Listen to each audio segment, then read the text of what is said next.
Welcome to the Paramise academy guys. आज हमारा lecture number 2 होगा internal audit and performance audit का। और ये ड्यू डिलिजेंस का कॉन्सेप्ट है। कॉन्सेप्ट क्या चैप्टर है पूरा का पूरा। तो हमने पिछले लेक्चर में बहुत कुछ समझा, जैसे कि आप अपने स्क्रीन पे देख रहे हो, बहुत इलेबोरेटली कॉन्सेप्ट देख लिया है ऊपर ऊपर से, क्या चीज़ है, क्या हमें पढ़ना है इस चैप्टर में, एक बार ओवरव्यू ले लिया है।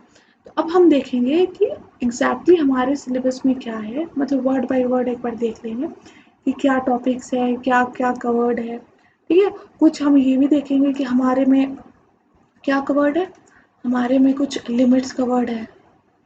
ठीक है, किस कंपनी को करवाना होगा इंटरनल ऑडिट, कहाँ मैंडेटरी है, कहाँ वॉलंटरी है, वो सब हम देखेंगे इस लेक्चर में। ठीक है, तो एक बार देख लेते हैं इंटरनल ऑडिट आखिर होता क्या है। तो हम एक बार देख लेते हैं कि हमारा जो इंस्टीट्यूट है, इंटरनल ऑडिटर्स का भी एक इंस्टीट्यूट है, तो उसने क्या डेफिनेशन दिया है, उसने कैसे डिफाइन किया इंटरनल ऑडिट को।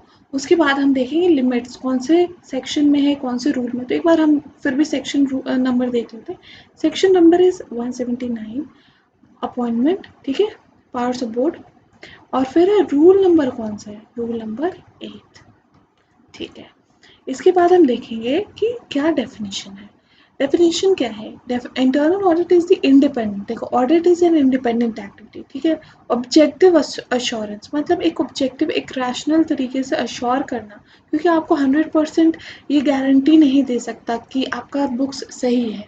तो इसलिए ये हमेशा अश्योरेंस होता है, ना कि एब्सोल्यूट अश्योरेंस। ठीक है, and consulting activity designed. Consulting activity कैसे, क्योंकि ये जो इंटरनल ऑडिटर्स है वो आपको एडवाइस करते हैं कि आप कैसे अपनी प्रोडक्टिविटी बढ़ा सकते हो, क्या आप में कमियां थी, क्या उसको कैसे रिमूव कर सकते हो। वो सारी चीज़ें एक इंटरनल ऑडिटर हमें बताता है। ठीक है, क्योंकि वो बहुत अच्छी तरीके से इन डेप्थ में जाके कंपनी के सिस्टम को या कंपनी के इंटरनल कंट्रोल को एग्जामिन करता है। उसके बाद क्या है, वो डिज़ाइन टू ऐड वैल्यू। देखो, हमेशा इंटरनल ऑडिटर क्या करेगा, ऐड वैल्यू करेगा, क्योंकि वो आपको बताएगा कि आप कहाँ लैग बिहाइंड कर रहे हो, आपके कॉम्पिटिटर्स कहाँ जा रहे हो और आप कहाँ जा रहे हो। ये एक रियलिटी चेक है आपके लिए। ठीक है, जस्ट अ सेकेंड। ठीक है, फिर है इम्प्रूव एन ऑर्गेनाइजेशंस ऑपरेशंस। आपके जो सिस्टम है, आपका जो प्रोसीजर्स है, प्रोसेस है, उसको इम्प्रूव करना।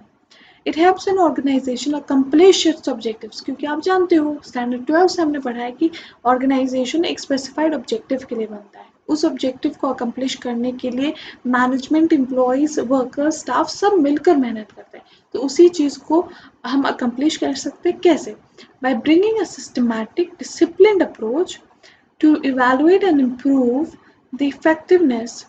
इतना समझ लेते हैं पहले। सिस्टमैटिक मतलब एक ऑर्डरली होना चाहिए, क्योंकि देखो, आप खुद में समझते हो कि अगर आप अपने स्टडीज़ को, एज अ स्टूडेंट स्टडीज़ को बहुत ऑर्डरली तरीके से लेकर चलोगे, तब जाकर आप अपने ऑब्जेक्टिव्स को अचीव कर सकते हो। ऑब्जेक्टिव हमारा क्या है, CS बनना, तो उस चीज़ को हम अचीव कर सकते हैं। डिसिप्लिन्ड अप्रोच होना चाहिए। टू इवेलुएट एंड इम्प्रूव, पहले तो हम इवेलुएट करेंगे, फिर इम्प्रूव करने के लिए उसमें एडवाइस देंगे, सोल्यूशन, प्रॉब्लम्स पहले हम आइडेंटिफाई करेंगे, उसके बाद हम सोल्यूशंस की तरफ जाएंगे। तो फिर effectiveness of risk management, control and governance process. पहला है रिस्क मैनेजमेंट, क्योंकि देखो, आप सब जानते हो कि एक कंपनी को ऑब्सोलीट होने में आज के टाइम में, अगर वो चेंज की तरफ रेजिस्टेंट है, तो ऑब्सोलीट होने में टाइम नहीं लगेगा।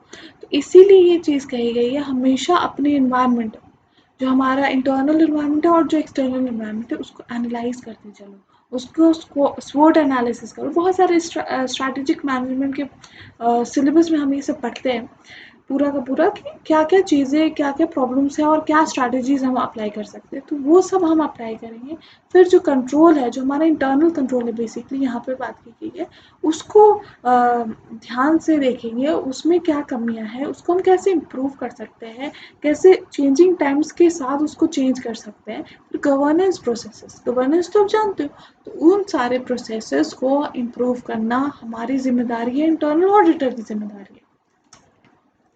फिर है देखो एक चीज़ और कि इंटरनल ऑडिटर डिपेंड करता है कि देखो फाइनेंशियल ऑडिटर तो आपको पता है सीए होता है, सेक्रेटेरियल ऑडिटर हमेशा सीएस होते हैं, लेकिन इंटरनल ऑडिटर डिफाइन कहीं नहीं किया गया है एक्ट में कि ये इस फील्ड का होना चाहिए या फिर इतना क्वालिफिकेशन होना चाहिए, कुछ भी नहीं। ये कंपनी अपने विम्स एंड फैंसीज के अकॉर्डिंग अपॉइंट कर सकती है। इसका मतलब क्या है, देखो अलग अलग कंपनीज के रिक्वायरमेंट्स अलग होते हैं, फील्ड्स अलग होती है जिसमें वो डील कर रहे हैं, ठीक है। तो उस रिक्वायरमेंट को, उस फील्ड को समझना सबके लिए आसान नहीं है।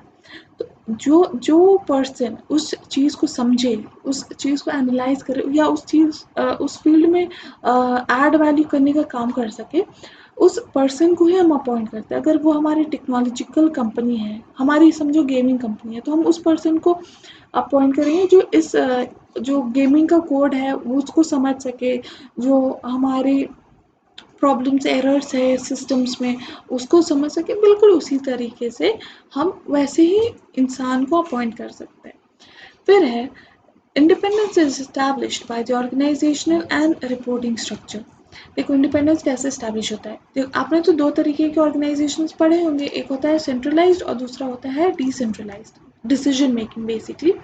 तो सेंट्रलाइज्ड में कैसे होता है कि एक ही कुछ लोगों के पास ही अथॉरिटी होती है, लेकिन डिसेंट्रलाइज्ड में ये पावर डेलीकेट की जाती है अलग अलग, ठीक है। तो ये चीज़ को समझना होगा। इस चीज़ को हम कैसे समझ सकते हैं, independence established by organizational and reporting structure, ये क्या कहना चाहता है, ये कह रहा है कि देखो जब हमारा ये चेन ऑफ अथॉरिटी अगर कम होगा ना, तो हम ज़्यादा इंडिपेंडेंटली काम कर सकेंगे, हमारा जो काम है बहुत ज़्यादा ऑब्जेक्टिवली हो सकेगा। क्योंकि देखो अगर कुछ भी इश्यूज आपको लगा तो आप तुरंत अपने हायर लेवल के पास जाओगे। अगर ये चेन लंबा होता गया तो वो चीज़ को आप अचीव नहीं कर पाओगे। जैसे गवर्नमेंट ऑफिसर्स में क्या होता है कि एक टेबल से दूसरे टेबल, दूसरे टेबल से तीसरे टेबल पे ये फाइल घूमते रहेगा, लेकिन इसका कोई भी कंक्लूजन या कोई भी क्रक्स नहीं निकलेगा, कोई भी सोल्यूशन नहीं निकलेगा। और एक चीज़ आपको ध्यान देनी है कि जो हमारा इंटरनल कंट्रोल होता है ना, उनके ये चार ऑब्जेक्टिव्स होते हैं of internal control.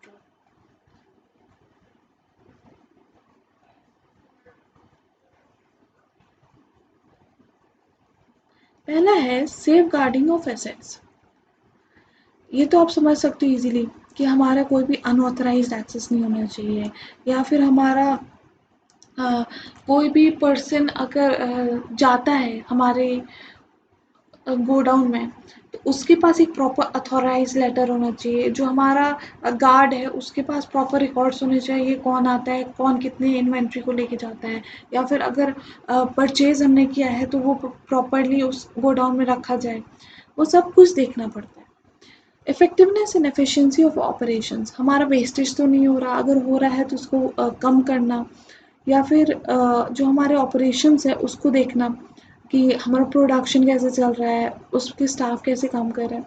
Reliability and integrity of financial information, मतलब रिलायबल होना चाहिए, मतलब आप उस पर निर्भर कर सको, आप उसके बेसिस पर अपनी डिसीजन मेकिंग कर सको। फिर है हमारा fourth point compliance with laws regulations and contracts. ये क्या कहता है कि हमारा एज अ सीएस तो हमारी जिम्मेदारी है ही, लेकिन कंपनी की इंटरनल कंट्रोल, जहाँ देखो सीएस नहीं है वहाँ पे भी तो ये जिम्मेदारी है कि वो इंटरनल कंट्रोल में ये चारों चीज़ों को ध्यान दे, कंप्लायंस करे, फाइनेंशियल जो स्टेटमेंट्स है उसको ध्यान दे, वो रिलायबल होना चाहिए, जो एसेट्स है उसकी इंटेग्रिटी उसकी सेफ्टी रखे, और जो ऑपरेशंस है उसको बेस्ट तरीके से निकाले, बेस्ट तरीके से चलाए। तो ये सब चीज़ें इंटरनल ऑडिटर्स इवैल्यूएट करते हैं। तो एक बार ये देख लेते हैं, हमारे कंपनीज में कुछ लिमिट्स भी दी गई है मैम, तो हम वो भी देख लेते हैं एक बार। तो आपके सामने है ये लिमिट। पहला तो एक हर लिस्टेड कंपनी पर ये प्रोविजंस लगेंगे। प्रोविजंस कौन से, हमारे सेक्शन 138 है इंटरनल ऑडिटर का। उसके बाद बात की गई है अनलिस्टेड पब्लिक कंपनी की। तो मैम बताओ इसमें कैसे होगा। इसमें 4 पॉइंट्स दी गई है, आप अपने बुक्स में देखो, 25, 50, 100, 200।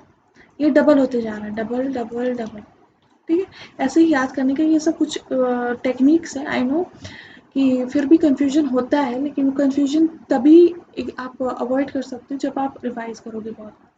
तो पहली बात है 25 क्या है, कोई आउटस्टैंडिंग डिपॉजिट्स है, तो अगर वो 25 या उससे ज़्यादा है तो आप पर ये प्रोविजंस लगेंगे। फिर है अगर आपका paid up share capital, paid up share capital तो आप समझते हो, मतलब preference shares plus equity shares. फिर है 100, क्या चीज़ है 100 है आपके कोई लोन्स एंड बोरोइंग्स है, किससे, कोई बैंक या फाइनेंशियल इंस्टीट्यूशन किसी से भी है, तो आप पर ये प्रोविजंस एप्लीकेबल होंगे। और थर्ड है जो सबसे हाईएस्ट नंबर है वो है टर्नओवर। और इस चीज़ में आपको एक और चीज़ बता देती हूँ कि जो अगर प्राइवेट कंपनी है ना तो उस पर सिर्फ 2 चीज़ें लगेंगी, एक ये क्राइटेरिया और ये क्राइटेरिया, क्योंकि देखो जो छोटे कंपनीज है उन पे जो हमारी गवर्नमेंट है उतना बर्डन नहीं डालती है कि आपको इंटरनल ऑडिट करवाना होगा या जो भी उनके इच्छा अनुसार होता है। अगर वो सच में करवाना चाहे तो वो करवा सकते, कोई इशू नहीं, लेकिन मैंडेटरी नहीं करती है। बिल्कुल यही चीज़ आपको अपने सामने मिल जाएगी, तो आप इसे एक बार रीड कर लेना। It may be noted that internal auditor may or may not be the employee and it is not mandatory for professionals। मतलब वो किसी भी प्रोफेशन का हो सकता है, वो एम्प्लॉय हो ना हो फर्क नहीं पड़ता, वो कोई भी प्रोफेशन, कोई भी कहीं पर भी काम करते हुए होना चाहिए, हम किसी भी इंडिविजुअल को अपॉइंट कर सकते हैं। Further, the audit committee of the or the board shall, in consultation with internal auditor, formulate scope, functionality, periodicity, methodology। मतलब स्कोप कि आपको यही चीज़ देखना है। अब वो चीज़ क्या है, आपको सिर्फ इस फील्ड का या इस फैक्ट्री का ही देखना है, आपको पूरे ऑर्गेनाइजेशन लेवल पे इंटरनल ऑडिट करना है वो चीज़ें, या फिर आपको हर 6 महीने पे इंटरनल ऑडिट करना है, आपको हर एनुअली करना है या 5 साल में एक बार करना है, वो सब हम डिसाइड कर सकते हैं। ऑडिट कमेटी डिसाइड कर सकती है बोर्ड के साथ मिलकर, या फिर अगर जहाँ ऑडिट कमेटी नहीं है वहाँ बोर्ड डिसाइड कर सकता है।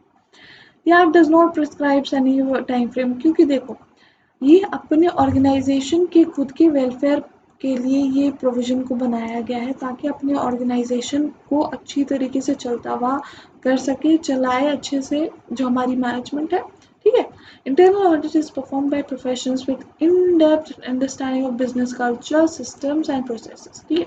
इसका मतलब क्या है, जिसके पास भी बहुत अच्छी जानकारी होगी, किसकी जानकारी होगी, जो हमारी कंपनी है उसकी जानकारी होगी, वो ही इंटरनल ऑडिट करे तो हमारी कंपनी को फ़ायदा मिल सकता है,